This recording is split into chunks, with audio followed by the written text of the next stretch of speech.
Hello dear students. आज के lecture में हम एक नया टॉपिक शुरू करते हैं, इलेक्ट्रिसिटी। और इलेक्ट्रिसिटी के बारे में बिल्कुल बेसिक चीज़ बताएंगे। ठीक है, शुरू से। सब जानते हैं इलेक्ट्रिसिटी के बारे में। इलेक्ट्रिसिटी को सिंपली हम समझते हैं करंट। ठीक, मतलब इलेक्ट्रिसिटी का हमें आभास कैसे होता है, कैसे फील होती है इलेक्ट्रिसिटी। मतलब अगर हम किसी चीज़ को इलेक्ट्रिसिटी से कनेक्ट करें तो लाइट जल जाती है। अगर हम किसी इंस्ट्रूमेंट को इलेक्ट्रिसिटी से कनेक्ट करें, जैसे पंखे वगैरह को, तो पंखा चलने लगता है। और जो भी इलेक्ट्रिक घर में, जो भी हमारे घर में इलेक्ट्रिक की चीज़ें होती हैं, अगर उन्हें इलेक्ट्रिसिटी से कनेक्ट करते हैं तो वो काम करने लगती हैं। तो इस तरह से क्या हुई, क्या हो जाता है उसमें, क्या एक इलेक्ट्रिसिटी क्या है, एक इसका मतलब इलेक्ट्रिसिटी एक एनर्जी है।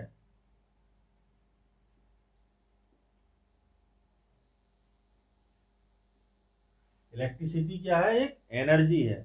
तो इसकी डेफिनेशन क्या होगी इलेक्ट्रिसिटी की, basic.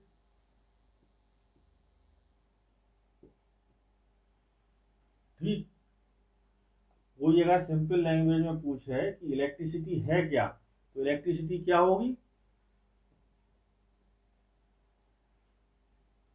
Energy present on proton and electron that is not present in neutron is called electricity.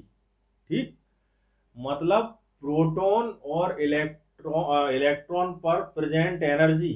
ठीक, प्रोटॉन तथा इलेक्ट्रॉन पर उपस्थित ऊर्जा जो कि न्यूट्रॉन पर नहीं होती, उसे विद्युत कहते हैं। ठीक है, energy present on electron and proton that is not present on neutron is called electricity.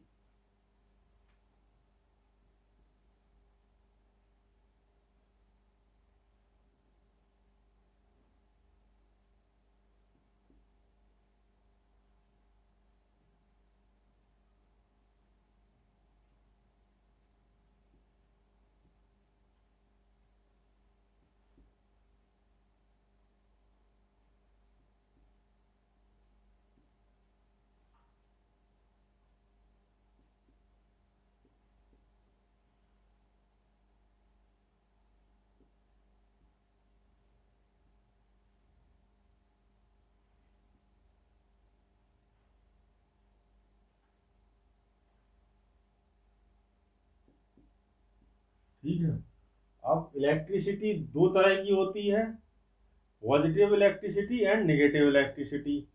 तो जो एनर्जी प्रोटॉन पर होती है उसे पॉजिटिव इलेक्ट्रिसिटी कहते हैं, और जो एनर्जी न्यू इलेक्ट्रॉन पर होती है उसे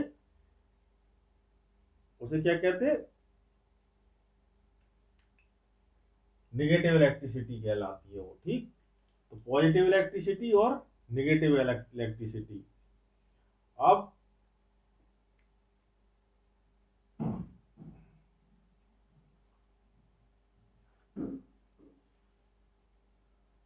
फिर इलेक्ट्रिसिटी दो तरह की है, स्टैटिक इलेक्ट्रिसिटी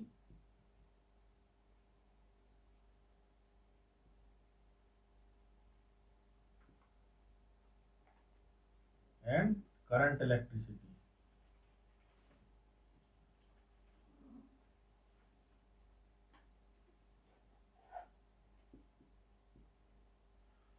अगर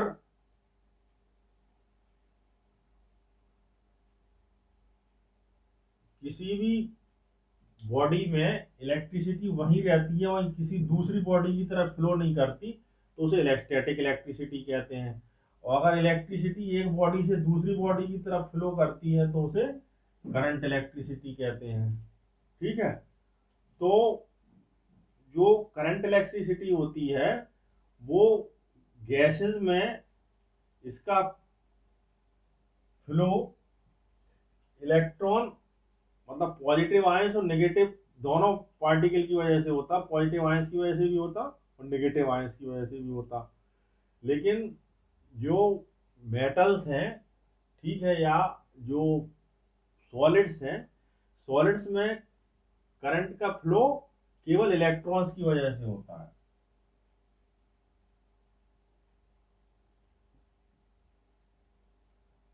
ठीक, तो ये तो वही करंट इलेक्ट्रिसिटी। ठीक, गैसेस में पॉजिटिव और नेगेटिव दोनों पार्टिकल्स या दोनों आयंस की वजह से इलेक्ट्रिसिटी का फ्लो होता है, और सॉलिड्स में केवल इलेक्ट्रॉन्स की वजह से इलेक्ट्रिसिटी का फ्लो होता है। तो स्टैटिक इलेक्ट्रिसिटी क्या है? स्टैटिक इलेक्ट्रिसिटी, अगर सपोज करो किसी भी बॉडी में जितने इलेक्ट्रॉन है उतने प्रोटॉन है तो वो न्यूट्रल होगा। ठीक है, लेकिन अगर उसमें से कुछ इलेक्ट्रॉन निकल के दूसरी बॉडी में चले जाते हैं तो उसमें क्या हो जाएगी? डिफिशियंसी ऑफ इलेक्ट्रॉन हो जाएगी।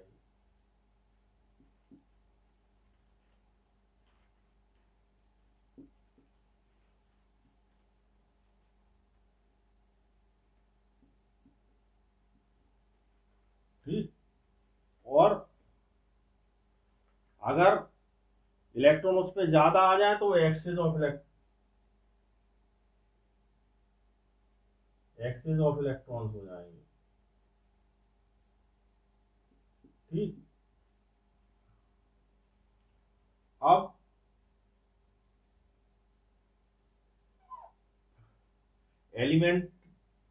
एलिमेंट्री चार्ज की वैल्यू कितनी होती है?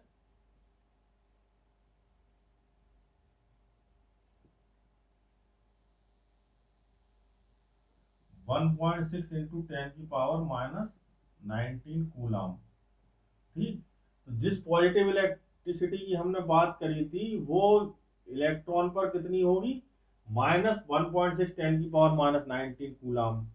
ठीक, और प्रोटॉन पर कितनी होगी? +1.6 इंटू 10⁻⁻19। ये होगा प्रोटॉन पर, और ये होगा इलेक्ट्रॉन पर, इतनी इलेक्ट्रिसिटी होगी। ठीक, जिसको कहते हैं एलिमेंट्री चार्ज।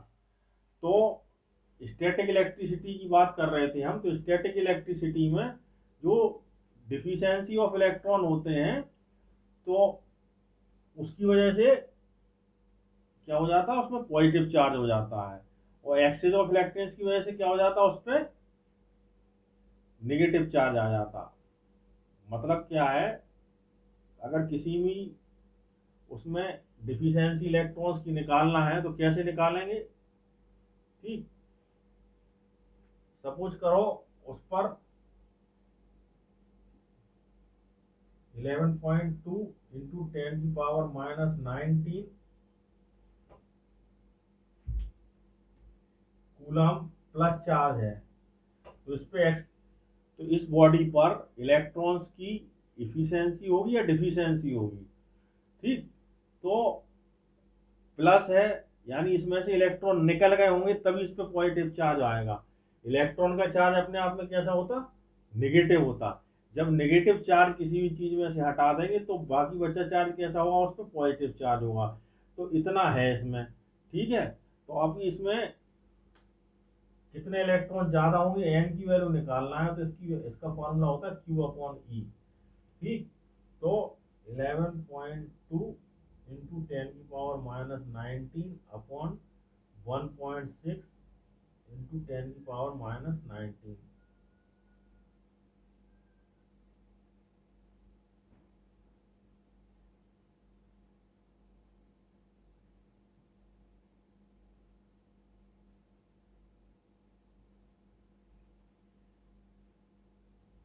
कितना आएगा इसकी वैल्यू?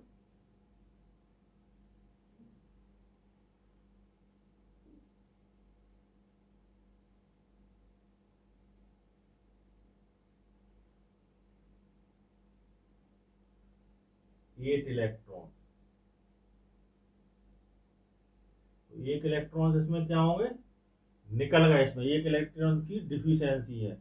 अगर इस पर यही माइनस का चार्ज होता तो एक इलेक्ट्रॉन की इस पर इफिशियंसी या एक्सेस होती। ठीक, तो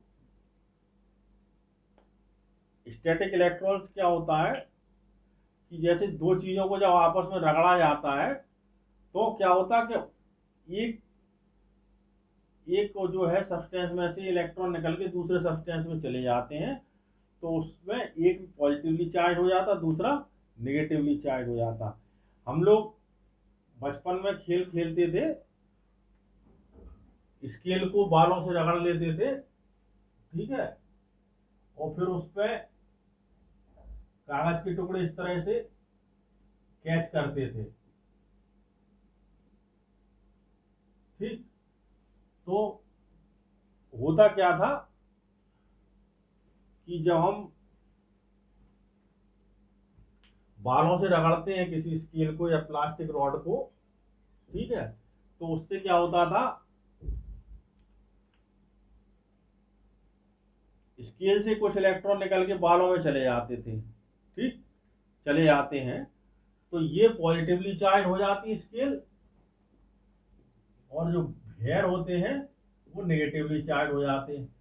और ये ऑलरेडी जो कागज के टुकड़े होते थे वो नेगेटिवली चार्ज होते थे, तो पॉजिटिव नेगेटिव एक दूसरे को अट्रैक्ट करते हैं, इसलिए ये कागज चिपक के इससे चिपक जाते थे जाकर के, ठीक है। तो ये इस तरह से होता, मतलब कोई भी ग्लास रॉड को अगर हम बालों से रगड़ते हैं, ठीक है, या किसी कपड़े से रगड़ते हैं, ठीक, तो ग्लास रॉड पॉजिटिवली चार्ज हो जाती है, और वो कपड़ा जो है या कॉटन जो होता है वो नेगेटिवली चार्ज हो जाता है। ये डिपेंड करता अलग अलग उसके जो सब्सटेंस होते हैं उसके नेचर पे। गिलास और वो लेंगे अगर हम कोई भी जो है क्लॉथ, तो ये पॉजिटिवली चार्ज होगा और क्लॉथ नेगेटिवली चार्ज होगा। इसी तरह से अगर एवोनाइट की कोई रॉड लेंगे, एवोनाइट एवोनाइट रॉड लेंगे और इसको कॉटन से रगड़ेंगे, तो पॉजिटिव पे पॉजिटिव चार्ज आएगा और एवोनाइट पे नेगेटिव चार्ज आएगा, यानी इसमें से निकल के इलेक्ट्रॉन इसमें चले जाएंगे, ठीक है। तो ये तो होगा स्टैटिक इलेक्ट्रिसिटी की बात, ठीक। और करंट इलेक्ट्रिसिटी हमने बता दिया कि इलेक्ट्रॉन्स की वजह से सॉलिड्स में इलेक्ट्रिसिटी का फ्लो होता है, ठीक है, यानी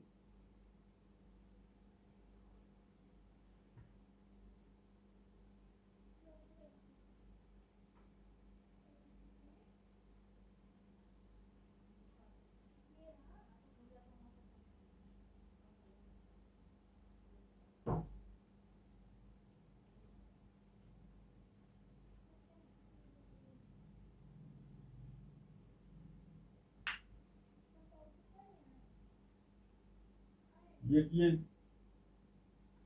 कंडक्टर है, इसमें अगर ए टू बी इलेक्ट्रॉन का फ्लो हो रहा है तो करंट का फ्लो अपोजिट डायरेक्शन में यानी बी टू आई होगा, ठीक। तो ये इलेक्ट्रिसिटी की बात हुई, ठीक। अब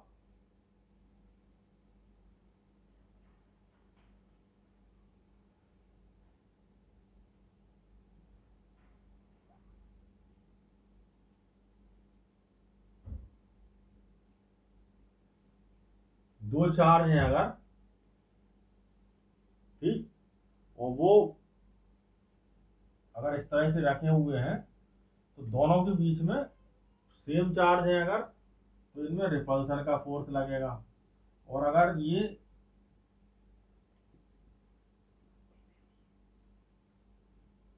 अपोजिट चार्ज है तो इनमें एट्रैक्शन का फोर्स लगेगा। तो कूलम्ब लॉ क्या कहलाता है,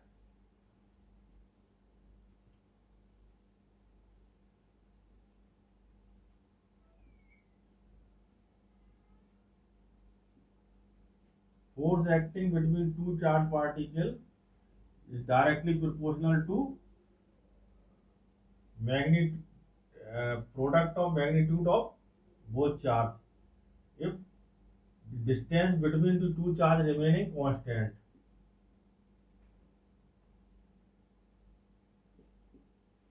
और it is inversely proportional to the distance between the charges if product of the two charges remain constant, ठीक, Q1 Q2 constant।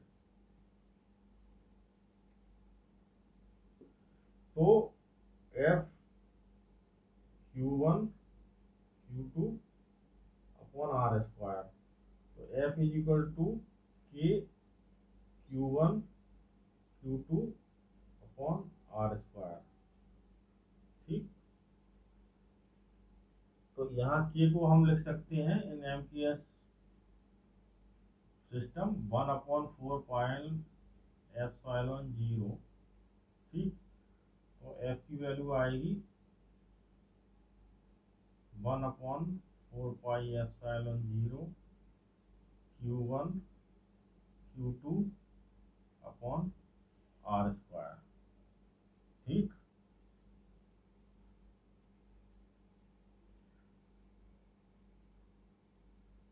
अगर कोई किसी सब्सटेंस में रखा है, डाइलेक्ट्रिक सब्सटेंस में, ये होता है फोर्स की वैल्यू जब वो एयर में रखा हो। ठीक, और अगर किसी डाइलेक्ट्रिक सब्सटेंस में रखा होगा तो इसकी वैल्यू हो जाएगी 1/4 पाई एप्सिलॉन 0 के Q1 upon Q2 upon R square newton. ठीक,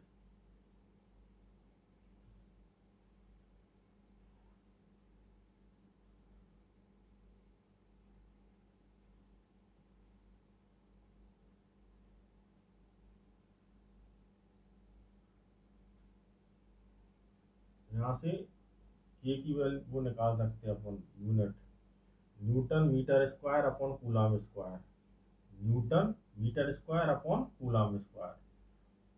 ठीक, तो ये हो गया कूलम का लॉ। ठीक,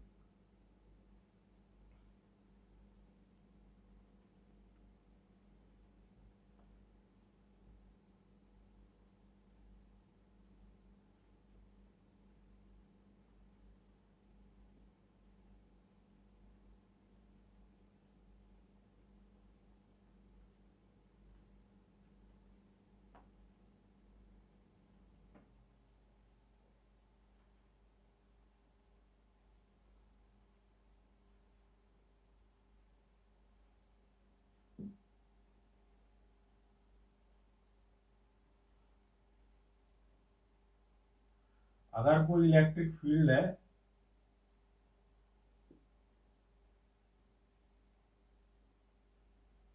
वहां पर क्यू कूलम के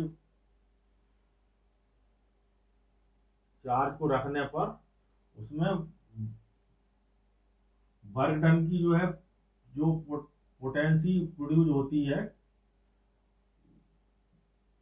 उसको उस जगह पर पोटेंशियल एनर्जी कहते हैं।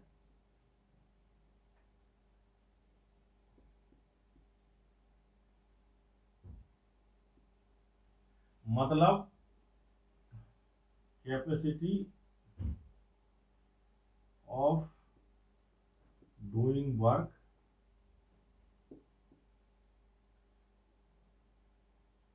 Bye A charge placed in A electric field.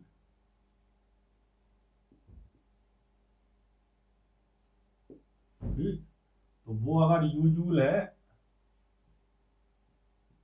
ठीक है, क्यू कूलम के उसको रखने पे, तो यू डायरेक्टली प्रोपोर्शनल होगा क्यू। ठीक, तो यू को उसको प्रोपोर्शनल को हटाएंगे तो वी आ जाएगा यहाँ। ठीक, वी इक्वल टू हो जाएगा यू अपॉन क्यू। वी जो है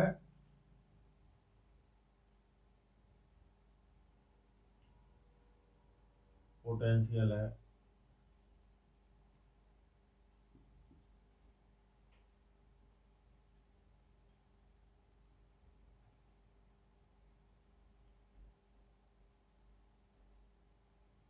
वोल्टेज है वी, उसको पोटेंशियल भी कह सकते हैं।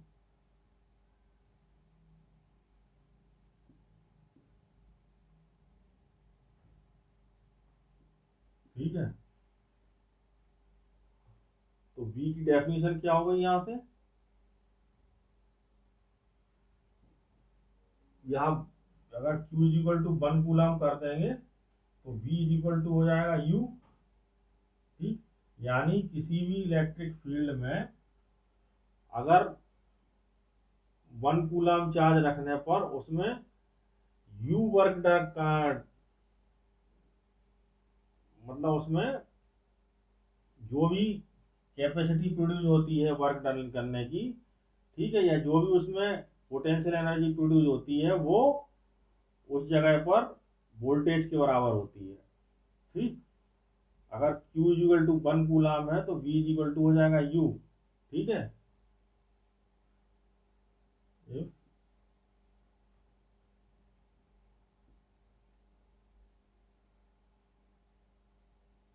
Potential energy gained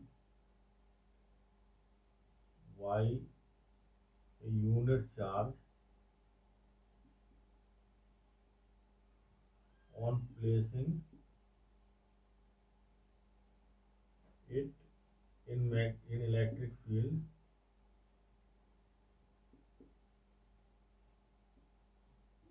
is called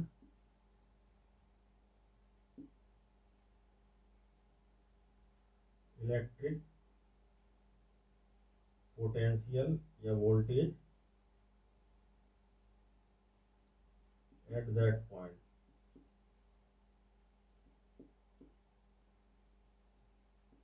ठीक है, जो भी पोटेंशियल एनर्जी गेंड होगी क्यू क्यू कूलम की जगह 1 कूलम चार्ज को रखने पर किसी भी जगह पर, तो वो उस जगह पर पोटेंशियल इलेक्ट्रिक पोटेंशियल के बराबर होगी। ठीक,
इंटेंसिटी ऑफ इलेक्ट्रिक फील्ड क्या होती है?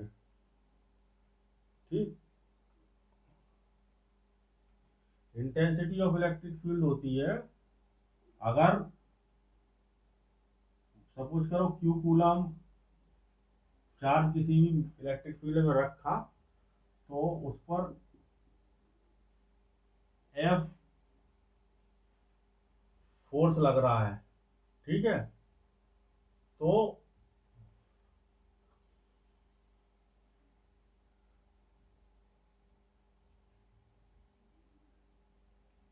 एफ डायरेक्टली प्रोपोर्शनल होगा क्यू को। ठीक, अगर हम उसे यूनिफॉर्म इलेक्ट्रिक फील्ड में रखेंगे तो एफ इजिकल टू हो जाएगा ई इंटू क्यू। ई क्या है यहाँ पे? एफ अपॉन क्यू, यानी 1 कूलम चार्ज को, यूनिट चार्ज को रखने पर उस पर जितना फोर्स लगता है वो उस जगह पर इंटेंसिटी ऑफ इलेक्ट्रिक फील्ड के बराबर होती है। ठीक है, मतलब force applied on a unit charge placed in a electric field is equal to intensity of electric field at that point। E of electric field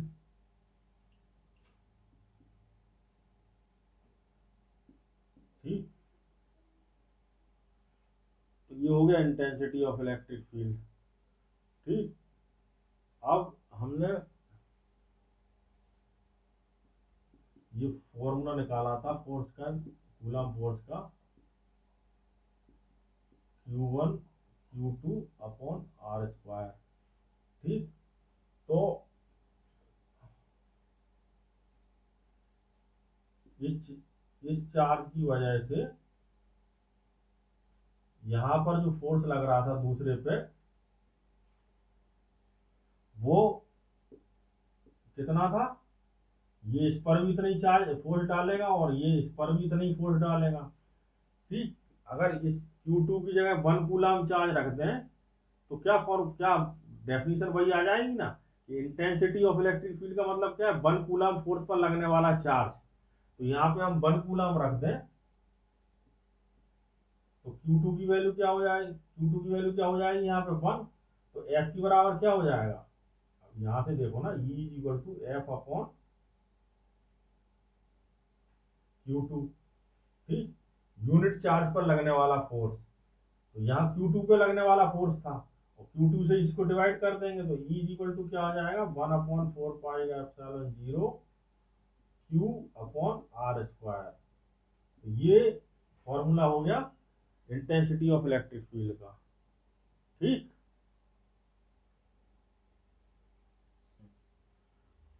electric current,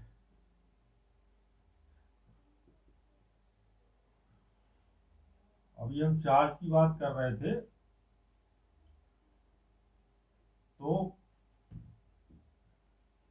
rate of flow of charge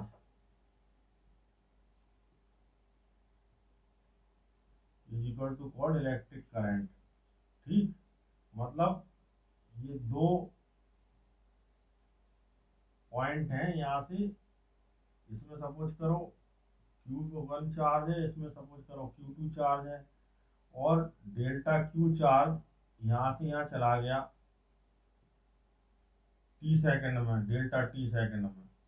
ठीक, तो I की value क्या होगी, I is equal to होगी delta Q upon delta t या Q upon t। ठीक, तो Q is equal to I into t।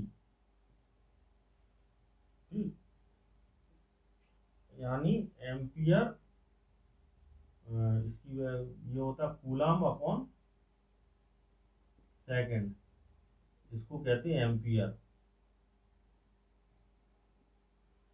ठीक है, मतलब rate of flow of charge, कितना चार्ज पर सेकंड एक जगह से दूसरी जगह पर चला जाए, वो उसकी इलेक्ट्रिसिटी करंट के बराबर होता। ठीक, ये अब यहाँ पर हम बता चुके पिछले लेक्चरों में, आई की डेफिनेशन, एम्पियर की डेफिनेशन उससे बताया था हमने, दो लॉन्ग वायर रखे थे, उनके बीच में फोर्स लग रहा था एट्रैक्शन का 2 × 10⁻⁷ न्यूटन, इक्वल स्ट्रेंथ की करंट फ्लो कर रही थी। ठीक, दोनों के बीच की दूरी 1 मीटर थी, तो जो दोनों की स्ट्रेंथ आएगी करंट की, वो 1 एम्पियर आएगी। तो इससे हमने 1 एम्पियर क्या डेफिनेशन निकाली थी। ठीक, क्या निकाली थी, two long current carrying wire are placed 1 meter apart parallelly। ठीक है, and force between the two wire is equal to 2 × 10⁻⁷ Newton. ठीक है, on unit length of each wire। यहाँ ये फोर्स जो अप्लाई हो रहा है, इसकी 1 L is equal to 1 metre पर अप्लाई हो रहा है। ठीक है, force applied on each wire at unit length is equal to 2 × 10⁻⁷ Newton, then current flowing in each wire will be equal to 1 ampere। ये इसका फॉर्मूला आया था, इस फॉर्मूले से आया था, F is equal to 2 × 10⁻⁷ I1 I2। ठीक है, अपॉन आर एल।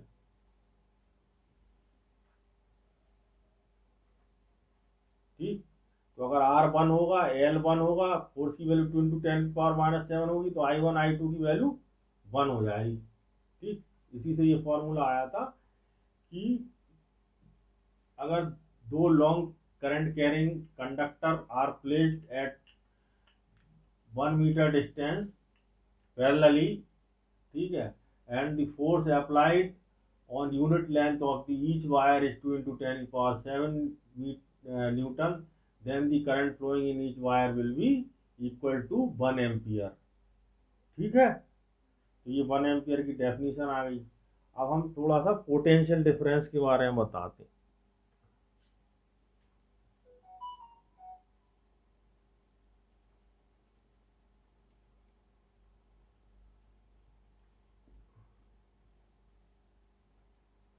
अभी फॉर्मूला क्या निकला, V is equal to U upon Q.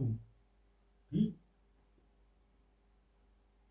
किसी भी इलेक्ट्रिक फील्ड में 1 कूलम चार्ज रखने पर capacity of doing work produced in it is equal to potential, electric potential at that point.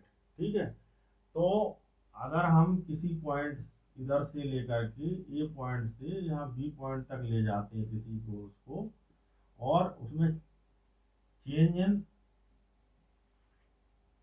Potential energy U1 से U2 रह जाती है, यानी डेल्टा U कम हो जाती है यहाँ से यहाँ जाने में। ठीक है, तो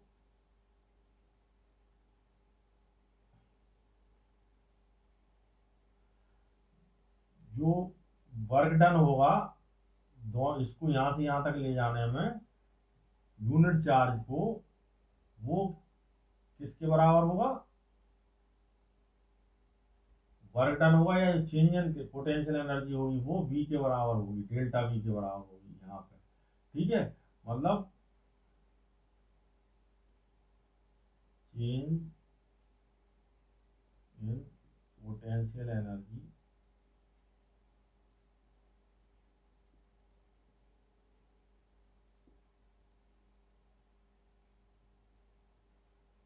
while taking 1 coulomb charge from one place to one point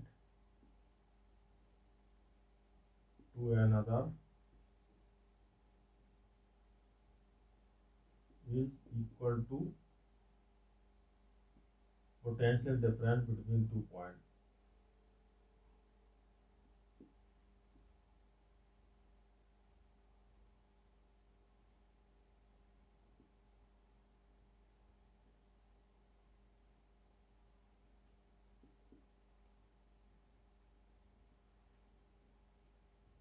ठीक है,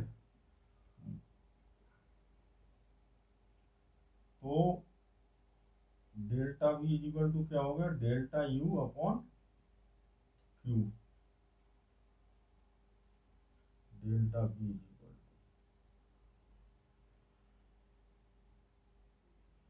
ठीक, मतलब जितनी भी पोटेंशियल एनर्जी में चेंज हुआ एक पॉइंट से दूसरे पॉइंट तक ले जाने में, यूनिट चार्ज को अगर Q इक्वल टू 1 कर देंगे तो डेल्टा V किसके बराबर हो जाएगा, डेल्टा U के बराबर। यहीं से ये डेफिनेशन आई कि यूनिट चार्ज को अगर एक जगह से दूसरी जगह ले जाने में उसकी पोटेंशियल एनर्जी में जितना चेंज होगा वो उसके पोटेंशियल डिफरेंस के बराबर होगा, दोनों पॉइंट के बराबर के उसमें।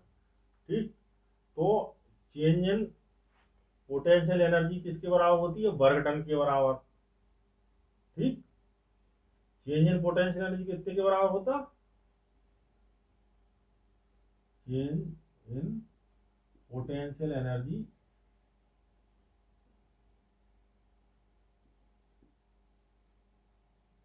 इज इक्वल टू होता वर्क डन के बराबर। ठीक, तो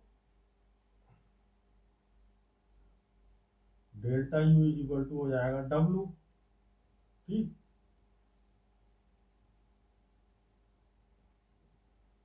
तो delta V is equal to W upon Q. ठीक, यानी एक पॉइंट से दूसरे पॉइंट तक ले जाने में किसी चार्ज को, यूनिट चार्ज को जितना वर्क डन करना पड़ेगा वो उन दोनों पॉइंट के बीच में पोटेंशियल डिफरेंस के बराबर होगा। ठीक, यही डेफिनेशन हमने पहले पोटेंशियल एनर्जी के टर्म में ली थी, यही वर्क डन के टर्म में ले रहे हैं। मतलब work done in taking unit charge from a point to another point is equal to the potential difference between two points. ठीक है, अब किसी भी पॉइंट पर अगर हमें इलेक्ट्रिक पोटेंशियल निकालना है तो उसका डेफिनेशन अलग हो जाएगी।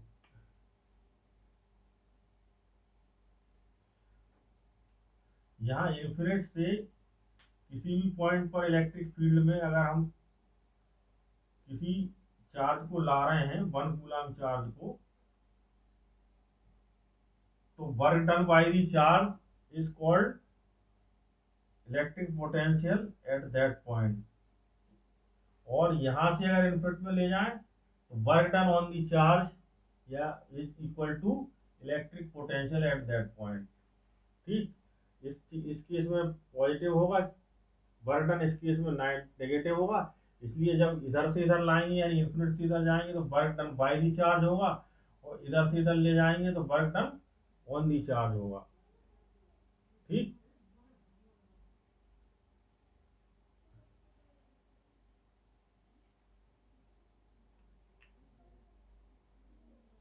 क्योंकि ये चार्ज अपने आप इधर को खिसक जाएगा, इधर लाना पड़ेगा। ठीक है, तो ये work done by the charge, work done on the charge from infinite. ठीक, तो अब पोटेंशियल डिफरेंस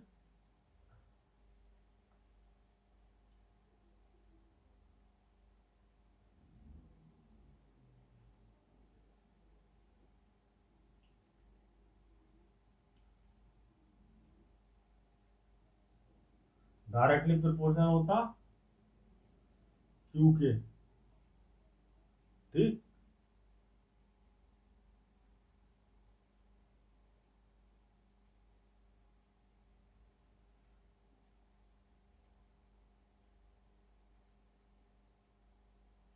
इनवर्सली प्रोपोर्शनल होता आर के। ठीक, अगर कोई चार्ज प्लेट है, इसका पोटेंशियल वी है, और यहाँ पे एक बगल में एक कोई अनचार्ज रख देंगे तो यहाँ पे नेगेटिव हो जाएगी, और यहाँ पे ये इसको अर्थ कर देंगे तो ये वाला इसका पॉजिटिव चार्ज इधर चला जाएगा, तो इस पर नेगेटिव ही बचेगा केवल, तो ये इस पॉजिटिव चार्ज के इफेक्ट को कम कर देगा, इसका वोल्टेज कम हो जाएगा। ठीक, तो ये काय पर डिपेंड करता है, इसका जितना चार्ज हो उस पर डिपेंड करता है, जिस चार्ज से वहाँ पे डिस्टेंस निकाल रहे हैं उस पर डिपेंड करता है। अगर ये डिस्टेंस इन्फिनिट होगी तो v की वैल्यू 0 हो जाएगी, अगर ये डिस्टेंस 0 होगी तो v की वैल्यू इन्फिनिट होगी। ठीक है, तो ये डिपेंडेंसी है इसकी, v की काय पे डिपेंड करता है। ठीक।